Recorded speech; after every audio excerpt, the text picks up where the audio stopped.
अस्सलाम वालेकुम व्यूअर, आपका भाई मोहम्मद शर्जील इलेक्ट्रिक स्टोर से तमाम भाइयों को अपने चैनल में खुशामदीद कहता हूँ।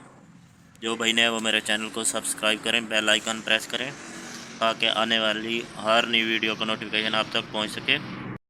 आज मैं आपको बताऊँगा डिजिटल फ़ैन के साथ जो रेगुलेटर मशीन होती है जो स्पीडें चेंज करती है उसके कनेक्शन भी किस तरीके से हम इसे चेंज कर सकते हैं। सबसे पहले ये जो ब्लैक वायर हैं ये स्पीटों की हैं, ये स्पीटें हैं, 3 स्पीटें हैं इसकी। और ये जो लाल वायर हैं ये कैपेसिटर के हैं। कैपेसिटर हमने नया लगा दिया है 4.5 यूएफ का। तो ये इसकी जनाब वाला रेगुलेटर मशीन है।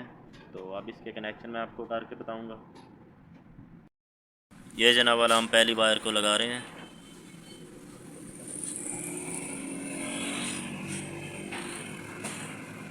ये जनाब वाला अब दूसरी वायर है।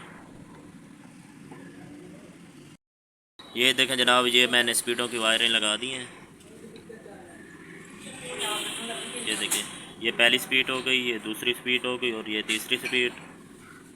तो बाकी हमने जो मेन वायर लगानी है तो एक मेन वायर इस पॉइंट पे लग जाएगी, जो ये 3 पॉइंटों से एक अलहदा पॉइंट होता है।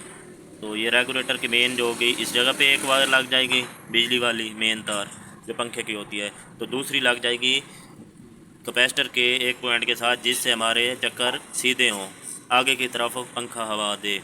एक वायर इस जगह पे लग जाएगी और इसे बंद कर दिया जाएगा, और दूसरी वायर इस जगह पे इस रेगुलेटर मशीन के मेन पॉइंट में। अगर हमारी वीडियो पसंद आए तो कमेंट्स में अपनी राय का इज़हार करें। तमाम अहबाब का शुक्रिया।